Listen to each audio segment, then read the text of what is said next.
አንዳንድ ጊዜ የምንፈልገው ነገር ወደኛ ህይወት እንዳይመጣ የሚከለክለው የምንፈልገው ነገር ልክ ስለሆነና ስላልሆነ ሳይሆን የምንደርስበት መንገድ ስለሌለ ነው።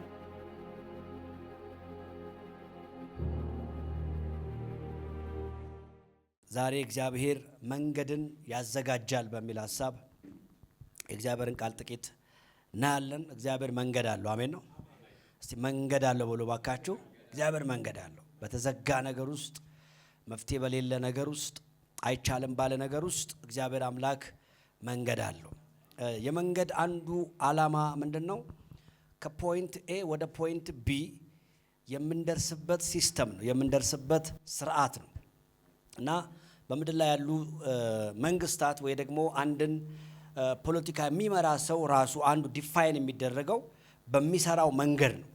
ማለት አንዳንድ ጊዜ መንገድ ለኢኮኖሚ ዋስትና ነው፣ ለማህበረሰብ ዋስትና ነው፣ ሩቅ ያለውን የሚያቀራርብ ነው። ስለዚህ መንገድ እንኳን ለመንፈሳዊ ሰው እንኳን ለመንፈሳዊ ዓለም ይቅርና ለሚታየው ዓለም ራሱ መንገድ ኢምፖርታንት ነው እና ሰዎችን ለማገናኘት ሩቅ ያሉትን ከቅርብ ካሉት ጋራ ለማገናኘት ተራራውን ይደረምሳሉ፣ ብዙ ወጪ ያወጣሉ፣ ቋጥኞችን ይገነጣጥላሉ፣ ጫካዎችን ይመነጣጥራሉ። አድሬስ ወደሚያደርጉበት ቦታ ሁሉ የሚደርሱበት ሲስተም ነው መንገድ እና መንገድ አስፈላጊ ነገር ነው። ዛሬ በተለያየ ሁኔታ ውስጥ መድረስ ወደምትፈልጉበት ስፍራ እንዳትደርሱ የሚያደርጋችሁ ቻሌንጅ የሚያደርጋችሁ ብዙ አይነት ሁኔታዎች ሊኖሩ ይችላሉ። ነገር ግን ዛሬ እግዚአብሔር መንገድን ያዘጋጃል። በዚህ ምድር ላይ ያለ ሰው መድረሻ ይፈልጋል። ሁሉም ሰው በዚህ ምድር ላይ ሲኖር ፊዚካሊ በአስፓልት ወይም ደግሞ የተጠረገ መንገድ እንዳለ ሁሉ አንድ ሰው ከቤቱ ተነስቶ ወደ ስራው፣ ከቤቱ ተነስቶ ወደ ዘመዶቹ፣ ከሆነ ቦታ ተነስቶ ወደሚፈልገው ቦታ ሲሄድ የሚያደርሰው መንገድ እንደተዘጋጀ ሁሉ ሰው በሐሳቡ መድረስ የሚፈልግበት ቦታ አለ። ግን በምን መድረስ እንደሚችል አያውቅም። ሁላችንም በዚህ ምድር ላይ ከሆነ ዓላማ ጋር ከሆነ መንፈሳዊ ስጦታ ጋራ ከሆነ ግሬስ ጋራ ተፈጥረናል። አንዳንድ ጊዜ የምንፈልገው ነገር ወደኛ ህይወት እንዳይመጣ የሚከለክለው የምንፈልገው ነገር ልክ ስለሆነና ስላልሆነ ሳይሆን የምንደርስበት መንገድ ስለሌለ ነው። መድረስ እንፈልጋለን፣ ማግኘት እንፈልጋለን። ነገር ግን መድረስ የምንፈልግበት ቦታ የሚያደርሰንን መንገድ ካላወቅን ነገሮች ዋጋ ሊያስከፍሉን ይችላሉ። ቢሆንም ግን እግዚአብሔር ጣልቃ ይገባል፣ መንገድንም ያዘጋጃል። መለኮታዊ ዓለም በተለኛ በዚህ ራእይ ውስጥ አንዱ ፎከስ አድርገን የምናስተምረው የእግዚአብሔርን መንግስት ነው። ምክንያቱም ሰው በክርስቶስ ሲያምን ከሆነ ሚስተር ኤ ከተባለ ሃይማኖት ወደ ሚስተር ቢ ወደ ተባለ ሃይማኖት አይደለም የመጣው፣ ወደ እግዚአብሔር ኪንግደም ነው፣ ወደ እግዚአብሔር መንግስት ነው። ኢቭን ኢየሱስ ራሱ እዚህ ምድር ላይ የመጣበትን ዓላማ ፕሮሞስ ሲያደርግ እኔ ምን ነኝ ያለው? እኔ መንገድ ነኝ ያለው። ለምን? የሚደክም ሰው አለ ማለት ነው። እዚህ ምድር ላይ የእግዚአብሔርን ህይወት የሚፈልግ ሰው አለ። ግን መንገዱን ስላላገኘ አንዳንዱ ጣዖት አምላኪ ነው፣ አንዳንዱ ተፈጥሮ አምላኪ ነው፣ አንዳንዱ ሳይንስን ያመልካል፣ አንዳንዱ ዕውቀትን ያመልካል፣ አንዳንዱ ደግሞ ምንም ያመልካል። ማለት አለማምለክም በራሱ አንድ የአምልኮ መንገድ ነው። አንዳንድ ሰው አይ እኔ አላምንም በመንፈሳዊ ነገር ካለ በመንፈሳዊ ነገር አለማመንን እያመነ ነው ማለት ነው። ያለ እምነት እዚህ ፕላኔት ላይ መኖር አይቻልም። የሆነ ነገር ታምናል። ስለዚህ የሰው ልጅ በዘፍጥረት ምዕራፍ 1 ቁጥር 18 ላይ እግዚአብሔር ያስቀመጠለትን የመጀመሪያውን ግዛ፣ ገቨርን አርግ፣ ሃቭ ኤ ዶሜን ኦን እርዝ፣ መለኮታዊ ስልጣን ይኑርህ የሚለውን የእግዚአብሔርን ሕግጋት ከተላለፈ ጊዜ ጀምሮ መንገድ ጠፍቶበታል። እንዴት ወደ ስኬት መድረስ እንዳለበት አያውቅም። ለዚህ ነው መጽሐፍ ሲናገር በተለይ በመሳፍንት መጽሐፍ ላይ በምድር ላይ ሰው ሁሉ የወደደውን ያደርግ ነበር ይላል። የወደደውን ያደርግ ነበር። ስለዚህ እቺ ምድር ላይ ሰው ስለ ህይወት፣ ሰው ስለ ዘላለም ህይወት መልስ ሳያገኝ የወደደውን እያደረገ ምድር ላይ ይኖር ነበር። ዛሬ የምናየው የክፋት ጥግ፣ የአመፃ ጥግ፣ የኃጢአት ጥግ፣ የድህነት ጥግ፣ የኪሳራ ጥግ መንገድ ያለማወቅ ውጤት ነው። አያችሁ፣ መንገድ አለማወቅ ኪሳራን ያበዛል። መንገድ አለማወቅ በህይወታችሁ መድረስ የምትፈልጉበትን ቦታ እንዳታገኙ ያደርጋችኋል። ብዙ ዋጋ ትከፍላላችሁ። በጊዜ ዋጋ ትከፍላላችሁ፣ በገንዘብ ዋጋ ትከፍላላችሁ፣ ከሰዎች ጋር ባላችሁ ጉዳይ ዋጋ ትከፍላላችሁ። ዋጋ የምትከፍሉት ስለማታውቁ አይደለም፣ ዕውቀት ስለሌለ አይደለም፣ ራዕይ ስለሌለ አይደለም፣ አቅም ስለሌለ አይደለም፣ መንገድ ስለማታውቁ ነው። በጣም የሚያሳዝነው የሚገርመው ደግሞ በሰው የህይወት መንገድ ውስጥ ቀድመው የተሳካላቸው ከፊት ያሉ ሰዎች እዛ ጋር የመጡበትን መንገድ ሳይሆን የሚነግሩ ውጤታቸውን ነው። ስለዚህ አንዳንድ ሰው መንገድ ባገኝ ብሎ ሰዎችን ይከተላል፣ ጊዜውን ይሰጣል። ቢያሳውቁኝ እነሱ የደረሱበት ቦታ ቢያደርሱኝ ብሎ ፍለጋ ያደርጋል። ነገር ግን በዛ ውስጥም የምትፈልጉበት ቦታ ልትደርሱ አትችሉም፣ ዋጋ መክፈላችሁ እየበዛ ስለሚሄድ። ነገር ግን ታማኝ አምላክ አለ። ሃሌሉያ! እንኳን የምድሩን የዘላለሙን መንገድ የሰጠን። ለዚህ ነው ኢየሱስ መጀመሪያ ወደ ሰው ህይወት ከመጣ በኋላ እንደዚህ አለ፣ እኔ ህይወት ነኝ ደግሞ ምንድን ነኝ አለ? መንገድ ነኝ አለ።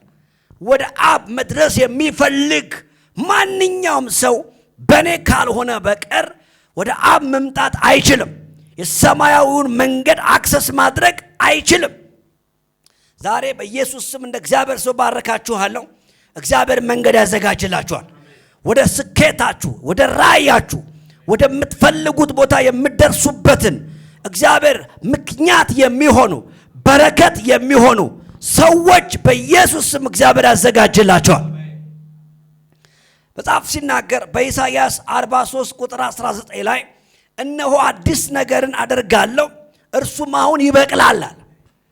ይሄ ለኪዳን ህዝብ፣ ምድረ በዳ ላይ ላለ ህዝብ፣ እግዚአብሔርን ተከትሎ ለወጣ ህዝብ የተነገረ ቃል። እስራኤላውያኖች የእግዚአብሔር የክብሩ ማሳያ እንዲሆኑ እግዚአብሔር የመረጣቸው ህዝቦች ናቸው። ምክንያቱም እግዚአብሔር ወደ ሰው ዓለም ለመምጣት መንግስቱን ወደ ሰው ዓለም ለመላክ ማህበረሰብ ፈልጎ ነበር፣ ሰዎችን ፈልጎ ነበርና አብርሃምን እግዚአብሔር ጠራው። ከጠራው በኋላ እንደዚህ አለው፣ አበዛሃለሁ አለው። I will bless you፣ ብዛ፣ ምድርን ሙላ አለው እግዚአብሔር አብርሃምን። ሃሌሉያ! አንተን የጠራውበት ዓላማ ኔሽን ላደርግ ነው። ክብሬን ማሳያ፣ ኃይሌን ማሳያ፣ ተጽዕኖዬን ማሳያ፣ በምድር ላይ እኔ እንዴት እንደምሰራ የምትታየው ባንተ ትውልድ ይሆናል አለ። ይህ ህዝብ እግዚአብሔር ካበዛው በኋላ ያለፈበት በጣም ብዙ መንገድ አለ፣ ብዙ ጎዳና አለ፣ ብዙ ቻሌንጅ አልፏል ይሄ ኮሚኒቲ። የሚገርመው ግን መጨረሻ ላይ ምድረ በዳቸው ሲበዛ፣ ነገሮች ግራ ሲገቧቸው እግዚአብሔር በነቢዩ በኢሳይያስ በኩል ቃል ሰጣቸው። እነሆ አዲስ ነገር አድርጋለሁ አለ። ሃሌሉያ! አዲስ ማለት ከዚህ ቀደም ያልነበረ ማለት ነው። አዲስ ማለት ለሚመጣውም ላለፈውም ላለውም ያልታየ ነገር ማለት ነው። ዛሬ በኢየሱስ ስም ባረካችኋለሁ። እግዚአብሔር አምላክ አዲስ ነገር አያልቅበትም። ዛሬም በቤታችሁ፣ ዛሬም በስራችሁ፣ ዛሬም በፋይናንሳችሁ፣ ዛሬም በአገልግሎታችሁ እግዚአብሔር አዲስ ነገር ያሳያችኋል። አረ አዲስ ነገር ይሆናል። ያልጠበቃችሁት አዲስ ነገር ይሆናል። አሁን ይበቅላል አለ። ደግሞ ይሄ አዲስ ነገር ሂደት አይደለም አለ፣ ፕሮሰስ አይደለም አለ፣ ከሆነ በኋላ የሚመጣ የሆነ ነገር አይደለም አለ፣ የእናንተን ኮንትሪቢዩሽን የሚጠይቅ አይደለም አለ፣ ከእናንተ ትምህርት፣ ከእናንተ እውቀት፣ ከእናንተ ቅልጥፍና የሚነሳ አይደለም አለ፣ የእናንተን ፕሪኮንዲሽን አይፈልግም አለ። ይሄ አዲስ ነገር ግን አሁን ይበቅላል አለ። ይሄ ራታባሲያ፣ ይሄ አዲስ ነገር ጊዜ አይፈልግም አለ፣ ታይም አይፈልግም አለ፣ ወር አይፈልግም አለ። እሱ መቼ ይበቅላል አለ? አሁን ይበቅላል። ይኸውልህ አንዱ እግዚአብሔርን የማምለክ ብሌሲንግ፣ አንዱ እግዚአብሔርን የማምለክ ቤኔፊት በሁሉን ቻይነቱ መጠቀም መቻል። መጽሐፍ ሲናገር የአሕዛብ አማልክቶች ዓይን አላቸው አያዩም፣ ጆሮ አላቸው አይሰሙም፣ እጅ አላቸው አይዳስሱም፣ ባንደበታቸውም አይናገሩም ይልና እግዚአብሔር ግን ሰማይን ሰራ ይላል። አየህ፣ ሰው በህይወቱ ላይ ጊዜውን ገንዘቡን የሚሰጠው አምላክ በዓይኑ አያይለትም፣ በጆሮ አይሰማለትም፣ ባንደበቱ አይናገርለትም፣ በእጁም አይሰራለትም። እኔና እናንተ እግዚአብሔርን የምናመልክ ሰዎች ግን ዓይን ያለው የሚያይ፣ ጆሮ ያለው የሚሰማ፣ ባንደበቱ የሚናገር፣ በእጁ ነገሮችን የሚቀይር አምላክ አለን። we are benefited ማለት ነው። አየህ እግዚአብሔርን የማምለክ በረከት፣ እግዚአብሔርን የመከተል ጥቅም ተራ ተከታይ አይደለም። እድሜ እንዲሁ የባከነ አይደለም። ማድረግ የሚችለውን አምላክ ተከትለ ወደ ኋላ አትቀርም። እግዚአብሔር አያሳፍርህም። እስቲ እግዚአብሔር አያሳፍረኝም በሉ ባካችሁ። ለዚህ ነው እንደዚህ ያላቸው፣ የማደርገው ነገር አዲስ ነው አለ። ለዓይናችሁ አዲስ ነው፣ ለሚያያችሁ ሰው አዲስ ነው ካለ በኋላ እርሱ መቼ ይበቅላል አለ? አሁን ይበቅላል አለ። ዛሬ በኢየሱስ ስም እንደዚህ ብዬ ትንቢት እናገራለሁ። አሁን የሚታይ ነገር፣ አሁን የሚጨበጥ ነገር፣ አሁን እግዚአብሔር በሕይወታችን አደረገ ብለን የምንመሰክረው ነገር እንጂ ሰስነም ዛሬ ይደረጋል። እንዲስ ዊክ ይደረጋል። አሁን ይደረጋል። ኤራሃና ሳታ አሁን ይበቅላል አለ። እናንተም አታውቁትም ደግሞ አለ እንዴት እንደሚደረግ እንዴት እንደሚበቅል። ይውላችሁ አንድ ጊዜ በጣም መጽሐፍ ቅዱስ ላይ እግዚአብሔር በክርስቶስ አንድ ነገር ተናገረ። ንፋስ ከወዴት መጥቶ ወዴት እንደሚነፍስ እንደማይታወቅ ሁሉ በመንፈስ ቅዱስም የሚመራ ሰው ልክ እንደዛ ነዋል። አታቀውም እንዴት እንደሚጀምር ከዛ እንዴት እንደሚጨርስ አታቀውም። ሲጀምር አይተ ስተቱን አይተ ሊሆን ይችላል። ሲጀምር ውድቀቱን ገምተ ሊሆን ይችላል። ሲጀምር እንደማይጨርሰው ገምተ ሊሆን ይችላል። ሲጀምር እንደሚበላሽበት ገምተ ሊሆን ይችላል። ሲጨርስ ግን እንደገመትከው አይሆንም። የብዙዎቻችሁ አገልግሎት፣ የብዙዎቻችሁ ቢዝነስ ሰዎች ስትጀምሩ እንደገመቱት አይሆንም። ስትጨርሱ ግን እግዚአብሔር በታምራት ስለሚጨመርበት ከጠበቃችሁት በላይ ድንቅ ነገር ይሆናል። ታምር ይሆናል። አሜን በል በኢየሱስ። ያ እናንተም አታውቁትም አለ። እንዴት እንደሚፈጸም አታውቁትም አለ። ዛሬ እግዚአብሔር እንደዚህ ይለኛል፣ አንድ ፋይን የሆነ ሊብራራ የማይችል መለኮታዊ ብሌሲንግ እንጂ ሰስነን በሕይወታችሁ ላይ መሆን ይጀምራል። ይኸውልህ በወንጌል ማመን ማለት በታምራት ማመን ማለት ነው። ራሱ መዳን ታምራት ነው። ከድቅድቅ ጨለማ ወደሚደነቅ ብርሃን መምጣት ታምር ነው። የእግዚአብሔር ልጅ መሆን ታምር ነው። በእውቀት በትምህርት በዘር በቅልጥፍና ልትገባ የማትችልበት ኪንግደም ውስጥ ዳግመኛ መወለድ ራሱ ታምር ነው። ሰው ሁለተኛ ዜግነት አግኝቶ ሊኖር የሚችልበት ከተማ ውስጥ ለመኖር እንኳን ዋጋ ይከፍላል። የሆነ ሀገር ስመ ገናና የሆነ ሀገር ወይ አሜሪካ ወይ ሰምዌር ሄዶ እንኳን ሁለተኛ ሲቲዝን ሆኖ ሀብት አፍርቶ ለመኖር እንኳን ዋጋ ይከፍላል።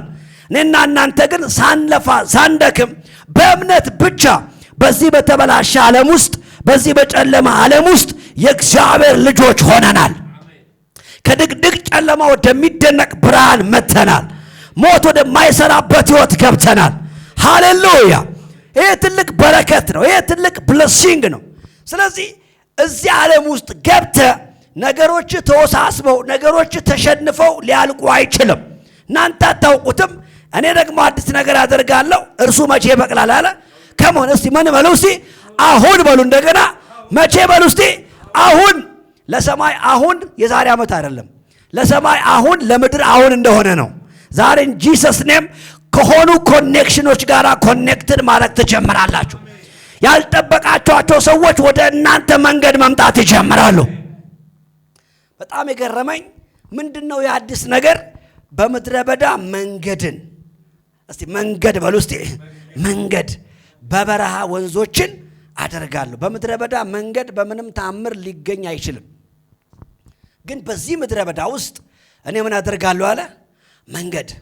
ምናልባት ብዙ የትምህርት አቅም፣ ብዙ የአገልግሎት አቅም፣ ብዙ የቅባት አቅም፣ ብዙ የኮኔክሽን አቅም ይዛችሁ ምድረ በዳችሁ ላይ መንገድ ያጣችሁ ሰዎች ልትኖሩ ትችላላችሁ። ምናልባት ብዙዎቻችን ብዙ ሰዎች በእኛ ህይወት ላይ በእኛ ራእይ ላይ የተነሱት የያዝነው ነገር ልክ ስላልሆነ ሳይሆን ምንገልጥበት መንገድ ስላጣ ሊሆን ይችላል። ብዙ ሰው ብዙ ዋጋ የከፈለው ብዙ የተተቸው ብዙ ሰዎች በሱ ላይ የተነሱት የያዘው ነገር ትክክል ስላልሆነ አይደለም፣ መግለጥ የሚችልበት አክሰስ እና መንገድ ስላጣ ሊሆን ይችላል። ብዙዎችም ደግሞ ፊተኛ የሆኑት የቀደሙት መቅደም ስለሚገባቸው ሊሆን ይችላል። መቅደም የሚገባቸው ሰዎች መቅደም ወደሚችሉበት መንገድ የሚሄዱበት ዳይሬክሽን ስላጡ ሊሆን ይችላል። አሁን እዚህ ጋር መለኮታዊ ኢንተርቬንሽን ያስፈልጋል ማለት ነው። ሰምታይምስ ሁሉ ነገር ልክ ሆኖ የሚፈጸምበት መንገድ ሮንግ ከሆነ ዲቫይን ኢንተርቬንሽን ያስፈልጋል ማለት ነው። ዛሬ በጌታ በኢየሱስ ስም ከአቅም ጋር ከራእይ ጋር ውስጥ ከተቀመጠው ፖቴንሻል ጋር ታፍነህ አትሞትም። እግዚአብሔር መንገድን ያዘጋጃል።